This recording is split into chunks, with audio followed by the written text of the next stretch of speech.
Bienvenidos a la ponencia correspondiente a la Maestría en Educación, Mención Tecnología de la Información y la Comunicación. Hola, mi nombre es Manuel Area Moreira y estoy hablando desde la Universidad de La Laguna, en las Islas Canarias, España. Yo quisiera enviarles un cordial saludo a todas las personas que participan en estas primeras jornadas de puertas abiertas de los posgrados de la Universidad Central de Venezuela. Y bueno, simplemente me han pedido que les dé una pequeña charla en el campo del cual yo soy experto, ¿no? Mi ámbito de trabajo es la tecnología educativa. En concreto, yo soy el director, creador, fundador y director del grupo de investigación denominado Laboratorio de Educación y Nuevas Tecnologías de esta Universidad de La Laguna, que como les digo, están en las Islas Canarias, España, y somos un equipo de investigación, de docencia, que llevamos más de 20 años trabajando juntos, es decir, fue creado el grupo allá a finales del siglo XX, en 1999, ¿no?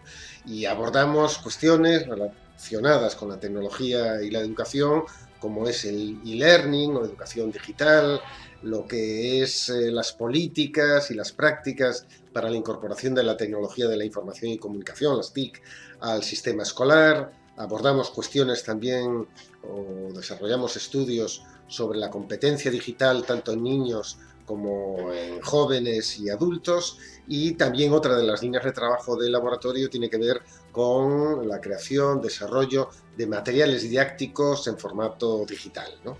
Bueno, lo que yo he planteado como esta charla introductoria para estas jornadas abiertas es presentarle 10 ideas a modo de un decálogo para lo que considero que es la escuela o la educación digital de este siglo XXI. Y sin más preámbulos paso a presentarlas. A ver, la primera idea es que más que hablar de tecnología,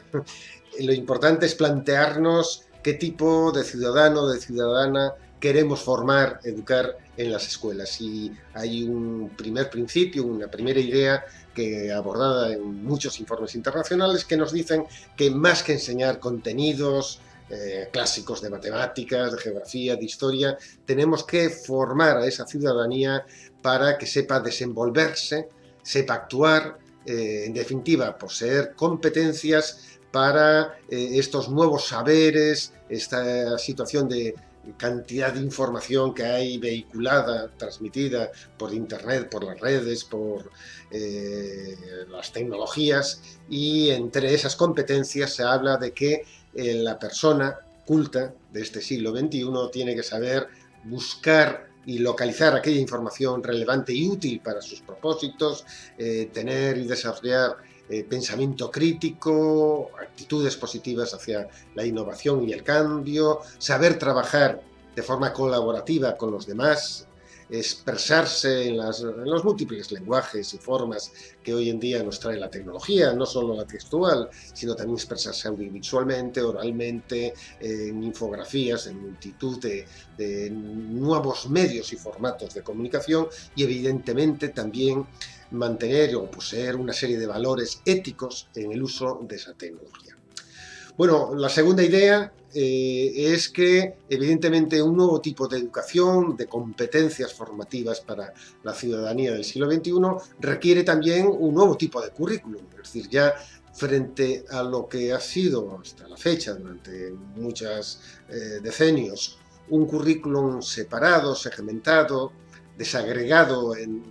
configurado por una serie de asignaturas, de áreas separadas, unas de otras, como la geografía, la literatura, la física, matemáticas, la lengua, que están separadas unas de otras. Hoy en día se habla y se mantiene y se defiende que el currículum tiene que ser integrado, es decir, que se aborde a través de una forma interdisciplinar para la presentación y abordaje del conocimiento, ¿no? Y por eso muchos autores defiendo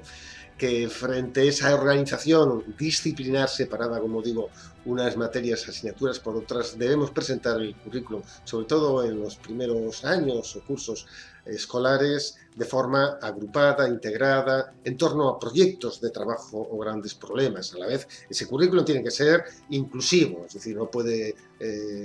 separar o no tener en cuenta las características bien individuales, cognitivas o sociales, sino que debe ser inclusivo, incluir a todo el mundo e evidentemente igualitario entre hombres y mujeres. Y a la vez yo hablaría también de un currículum flexible, adaptable, configurable en función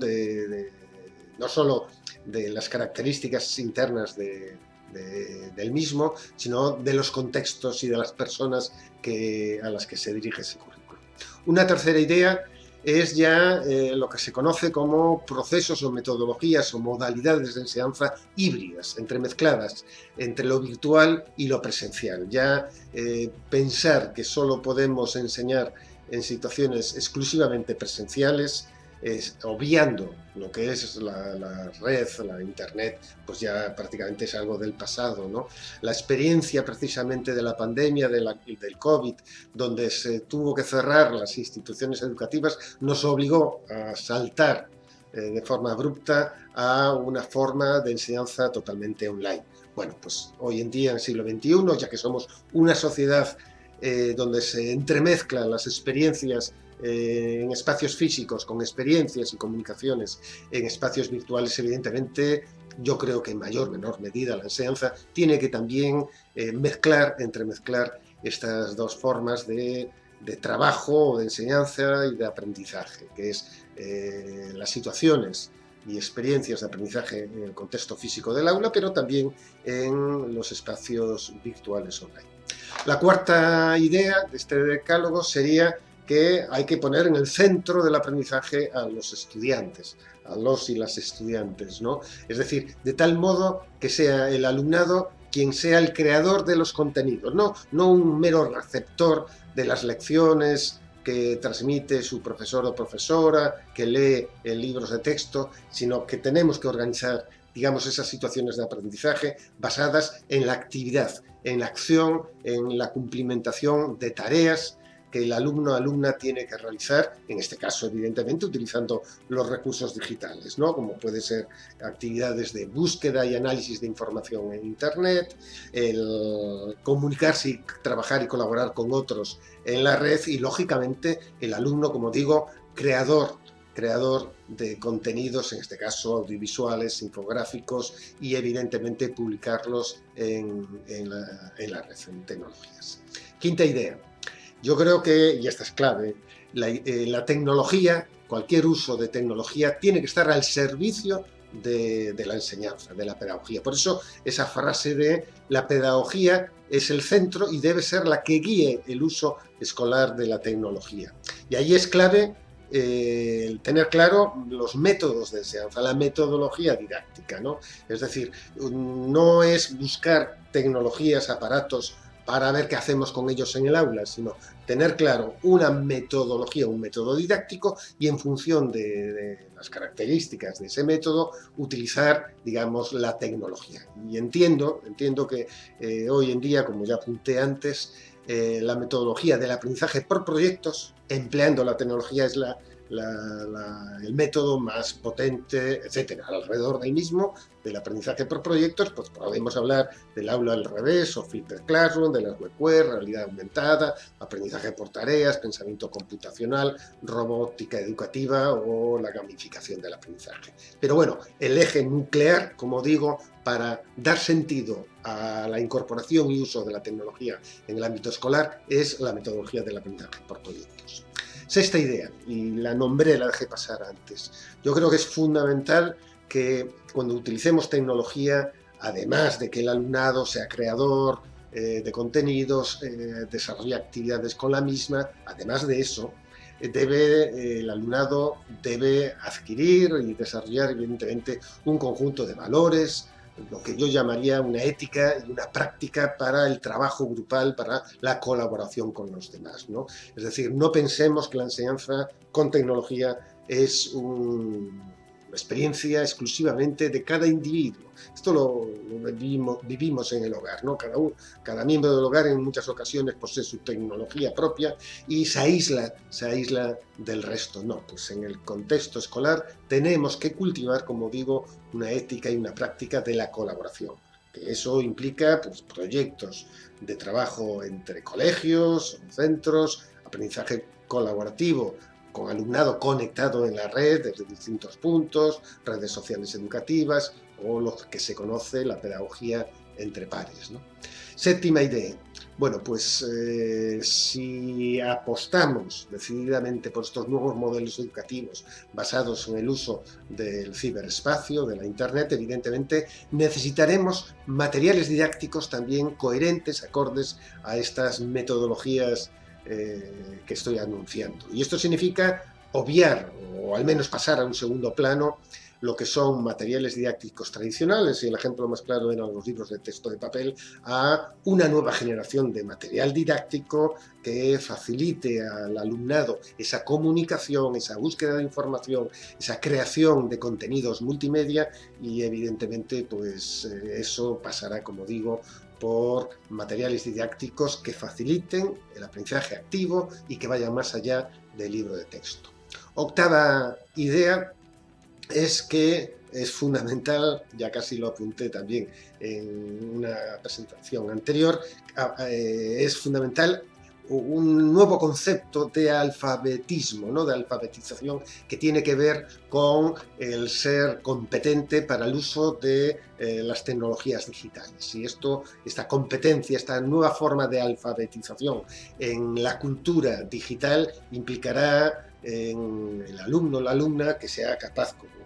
estoy apuntando, de saber buscar información, de saber comunicarse, de saber crear contenidos digitales, ser capaz también de protegerse y tener seguridad de ataques o de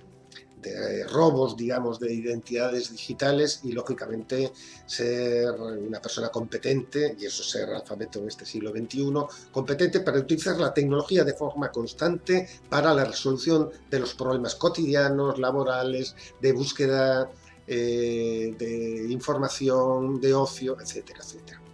La novena idea es que si estoy defendiendo esa competencia o alfabetización digital en el alumnado, evidentemente el profesorado tiene que ser competente digitalmente. No podrá enseñar lo que no sabe, eso es evidente. Y por tanto, tenemos que hablar de eso, de unas nuevas competencias profesionales del profesorado que pasan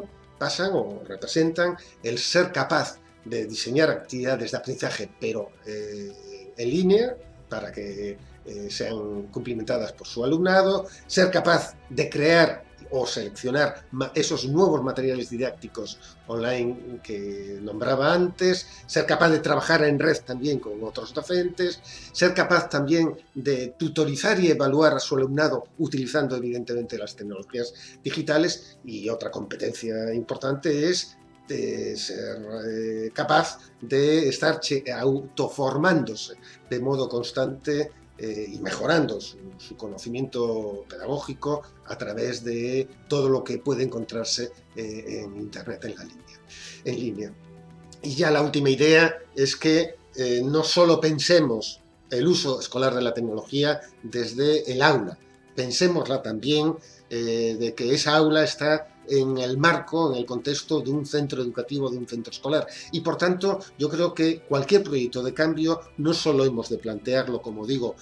con relación a lo que hace un docente y su alumnado en el salón de clase, sino que tiene que ser un proyecto de todo el colectivo docente de un centro escolar. Por tanto, la unidad de cambio, entiendo yo, de innovación pedagógica, cuando se plantea la tecnología, debiera, además del aula, ser, como digo, del conjunto de la institución o centro escolar. Y esto implica, pues, desde que el centro disponga de su propio sitio web o blog para comunicarse con las familias, que haya un grupo o un equipo directivo dentro del centro que empuje a los demás compañeros y compañeras a utilizar esa tecnología de forma pedagógica. Por eso hablo de la necesidad de un proyecto educativo TIC, o sea, basado en la tecnología para todo el centro, etcétera, etcétera.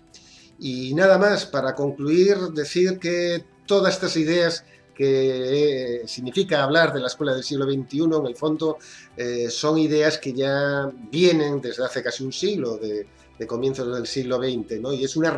reinterpretación la que he hecho, apoyada en los pedagogos y pedagogas ya sobradamente conocidos como Dewey, Montessori, Vygotsky, Piaget, de Crowley, Freinet, Freire, de algún modo más recientemente, ¿no? Donde ellos nos decían que la enseñanza y el aprendizaje debe ser aprender a partir de la experiencia que viva cada alumno o alumna. Hemos de favorecer que el alumno no memorice conocimiento, sino aprenda a construir ese saber, ese conocimiento, personalicemos la educación en la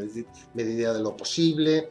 que haya aprendizaje social, conjunto, colaborativo, y evidentemente el método de proyectos debiera ser el eje a partir del cual construir toda nuestra enseñanza.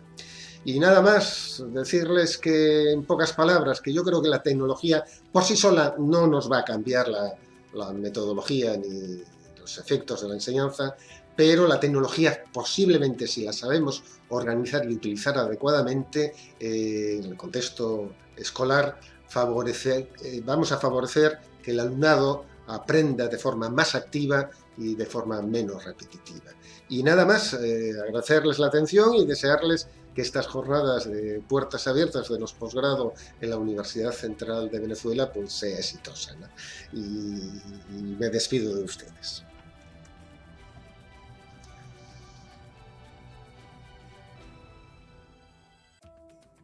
Gracias por su atención en el nombre de la Maestría en Tecnología.